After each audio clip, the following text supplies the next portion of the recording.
ಸದ್ಯಕ್ಕೆ ಹರಿಯಾಣದಲ್ಲಿ ಬಿಜೆಪಿಗೆ ಹ್ಯಾಟ್ರಿಕ್ ಗೆಲುವು ಫಿಕ್ಸ್ ಎನ್ನಲಾಗ್ತಾ ಇದೆ. ಅಂಕಿ ಅಂಶಗಳ ಅಪ್ಡೇಟ್ ಅನ್ನ ನೋಡ್ತಾ ಇರೋದರ ಪ್ರಕಾರ ಮ್ಯಾಜಿಕ್ ನಂಬರ್ ಅನ್ನ ದಾಟಿ ಮುನ್ನುಗ್ಗಿದೆ ಕಮಲ ಪಡೆ. ಮ್ಯಾಜಿಕ್ ನಂಬರ್ ಅಂದ್ರೆ 46. ಹರಿಯಾಣದಲ್ಲೂ 46 ಮ್ಯಾಜಿಕ್ ನಂಬರು, ಜಮ್ಮು ಕಾಶ್ಮೀರದಲ್ಲೂ 46 ಮ್ಯಾಜಿಕ್ ನಂಬರ್ ಅನ್ನ ದಾಟಿ ಈಗ ಕಮಲ ಪಡೆ ಮುನ್ನುಗ್ಗಿದೆ. ಹಾಗಾಗಿ ಬಿಜೆಪಿಗೆ ಹರಿಯಾಣದಲ್ಲಿ ಗೆಲುವು ಫಿಕ್ಸ್ ಅನ್ನುವಂಥ ಚರ್ಚೆ ಕೂಡ ಶುರುವಾಗಿದೆ. ಗರಿಗೆದರಿದ ಬಿಜೆಪಿ ಸರ್ಕಾರ ರಚನೆಯ ಚಟುವಟಿಕೆಗಳು ನೋಡಿ. ಗೆಲುವು ಅಂತ ಅಂದ್ರೆ ಅಥವಾ ಗೆದ್ದೇ ಗೆಲ್ತೀವಿ ಅನ್ನುವಂಥ ಭರವಸೆ ಬಂದಾಗ ಸರ್ಕಾರ ರಚನೆ ಮಾಡೋದಕ್ಕೆ ಅಂತ ಸಾಕಷ್ಟು ಚಟುವಟಿಕೆಗಳು ಶುರುವಾಗ್ತವೆ.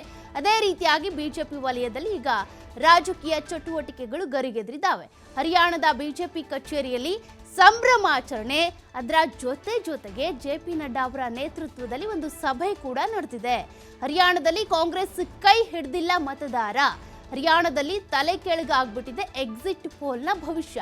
ಎಕ್ಸಿಟ್ ಪೋಲ್ನ ಬಗ್ಗೆ ನೋಡ್ತಾ ಇದ್ರಿ, ಮೊನ್ನೆಯಿಂದ ಕೂಡ ಯಾವ ರೀತಿಯಾಗಿ ಸದ್ದು ಮಾಡ್ತಾ ಇತ್ತು ಅಂದ್ರೆ ಕಾಂಗ್ರೆಸ್ ಇಲ್ಲಿ ಗೆಲ್ಲುತ್ತೆ, ಬಿಜೆಪಿ ಆಡಳಿತ ವಿರೋಧಿ ಅಲೆ ಹೆಚ್ಚಾಗಿದೆ, ಹಾಗಾಗಿ ಕಾಂಗ್ರೆಸ್ ಗೆಲ್ಲಬಹುದು, 53ರಿಂದ 55 ಕ್ಷೇತ್ರಗಳಲ್ಲಿ ಕಾಂಗ್ರೆಸ್ ಗೆಲ್ಲುತ್ತೆ ಅನ್ನುವಂಥ ಎಕ್ಸಿಟ್ ಪೋಲ್ನ ಒಂದು ಫಲಿತಾಂಶ ಬಂದಿತ್ತು. ಆದರೆ ಅದೆಲ್ಲ ಕೂಡ ಈಗ ತಲೆ ಕೆಳಗಾಗ್ಬಿಟ್ಟಿದೆ. ಕಾಂಗ್ರೆಸ್ ಮುನ್ನಡೆ ಸಾಧಿಸಿರೋದು 35 ಕ್ಷೇತ್ರಗಳಲ್ಲಿ ಮಾತ್ರ. ಅಲ್ಲಿಗೆ ಬಿಜೆಪಿ ಈಗ ಮ್ಯಾಜಿಕ್ ನಂಬರ್ ಅನ್ನ ದಾಟಿ ಮುಂದೆ ಹೋಗಿರೋದ್ರಿಂದ ಮ್ಯಾಜಿಕ್ ನಂಬರ್ 46 ಅಂದ್ರೆ ಇಲ್ಲಿ ಸರ್ಕಾರವನ್ನ ರಚನೆ ಮಾಡಬೇಕು ಅಂದ್ರೆ ಒಂದು ಪಕ್ಷಕ್ಕೆ ಬಹುಮತ ಎಷ್ಟು ಬರಬೇಕು ಅಂದ್ರೆ 46 ಕ್ಷೇತ್ರಗಳಲ್ಲಿ ಜಯ ಗಳಿಸಿದ್ರು ಅಂದ್ರೆ ಅವರು ಸರ್ಕಾರವನ್ನ ರಚನೆ ಮಾಡಬಹುದು. ಆ ನಿಟ್ಟಿನಲ್ಲಿ ಈಗ ಬಿಜೆಪಿ ಮುಂದೆ ಹೋಗ್ಬಿಟ್ಟಿದೆ. 46ಕ್ಕಿಂತ ಹೆಚ್ಚಿನ ಕ್ಷೇತ್ರಗಳನ್ನೇ ಗೆಲುವು ಸಾಧಿಸ್ಕೊಂಡ್ಬಿಟ್ಟಿದೆ. ಆ ನಿಟ್ಟಿನಲ್ಲಿ ಈಗ ಬಿಜೆಪಿ ಏನಿದೆ ದೆಹಲಿಯ ಕಚೇರಿಯಲ್ಲೂ ಕೂಡ ಸಂಭ್ರಮಾಚರಣೆ ಮಾಡಿದೆ. ಮತ್ತೆ ಜೆಪಿ ನಡ್ಡಾ ಅವರ ನೇತೃತ್ವದಲ್ಲಿ ಸಭೆ ಕೂಡ ನಡೆದಿದೆಯಂತೆ. ಅಂದ್ರೆ ಮುಖ್ಯಮಂತ್ರಿ ಯಾರಾಗ್ತಾರೆ ಅಂತ.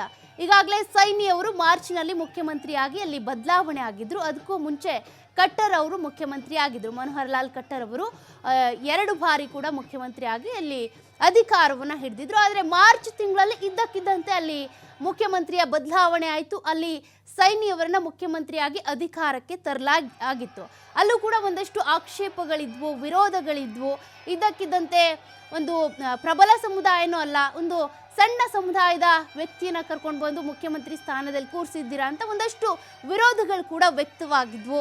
ಅದರ ಜೊತೆಗೆ ಹರಿಯಾಣದಲ್ಲಿ ಆಡಳಿತ ಪಕ್ಷದ ವಿರುದ್ಧ ಅನೇಕ ವಿಚಾರಗಳನ್ನ ಇಟ್ಕೊಂಡು ಅಗ್ನಿವೀರ್ ಇರ್ಬೋದು, ಜೊತೆಗೆ ರೈತ ವಿರೋಧಿ ನೀತಿಗಳನ್ನ ತಂದಿದ್ದೀರಾ ಅಂತ ರೈತರು ಎಷ್ಟೇ ಪ್ರತಿಭಟನೆ ಮಾಡಿದ್ರು ಕೂಡ 700 ಜನರು ರೈತರು ಸಾವನ್ನಪ್ಪಿದ್ರು ಕೂಡ ರೈತರ ಸಮಸ್ಯೆಗಳಿಗೆ ನೀವು ಕಿವಿ ಕೊಟ್ಟಿಲ್ಲ ಅನ್ನುವಂಥ ಕಾರಣಕ್ಕೆ ಪ್ರತಿಭಟನೆಗಳೆಲ್ಲ ಆದವು. ಹಾಗಾಗಿ ಹರಿಯಾಣದಲ್ಲಿ ಮತ್ತೆ ಬಿಜೆಪಿ ಅಧಿಕಾರವನ್ನ ಹಿಡಿಯಲ್ಲ, ಅಧಿಕಾರ ಕಳ್ಕೊಳ್ಳುತ್ತೆ ಅನ್ನುವಂಥ ಸಾಕಷ್ಟು ಚರ್ಚೆಗಳು ಓಡಾಡ್ತಾ ಇದ್ವು.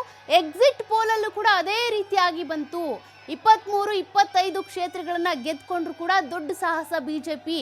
ಕಾಂಗ್ರೆಸ್ 53ರಿಂದ 55 ಕ್ಷೇತ್ರಗಳನ್ನ ಗೆದ್ಕೊಳ್ಳುತ್ತೆ ಅನ್ನುವಂಥ ಎಕ್ಸಿಟ್ ಪೋಲ್ನ ಸಮೀಕ್ಷೆಯನ್ನ ನೋಡಿದ್ರಿ. ಆದರೆ ಆ ಎಕ್ಸಿಟ್ ಪೋಲ್ನ ಪೂರ್ತಿ ಸಮೀಕ್ಷೆ ಏನಿದೆ ತಲೆ ಕೆಳಗಾಗ್ಬಿಟ್ಟಿದೆ. ಅದರ ವಿರುದ್ಧವಾಗಿ ಈಗ ಫಲಿತಾಂಶ ಬರ್ತಾ ಇರುವಂಥದ್ದು. ಸದ್ಯಕ್ಕೀಗ 46 ಅಂದರೆ ಮ್ಯಾಜಿಕ್ ನಂಬರ್, ಅದನ್ನು ಕೂಡ ದಾಟ್ಕೊಂಡು ಬಿಜೆಪಿ ಮುನ್ನಡೆಯನ್ನು ಸಾಧಿಸ್ತಾ ಇದೆ. ಹೀಗಾಗಿ ನಾವು ಗೆದ್ದೇ ಬಿಟ್ವಿ ಅನ್ನುವಂಥ ನಿಟ್ಟಿನಲ್ಲಿ ಬಿಜೆಪಿ ಕಾರ್ಯಕರ್ತರು ಈಗಾಗಲೇ ಸೆಲೆಬ್ರೇಷನ್ ಅನ್ನು ಕೂಡ ಮಾಡ್ತಾ ಇದ್ದಾರೆ.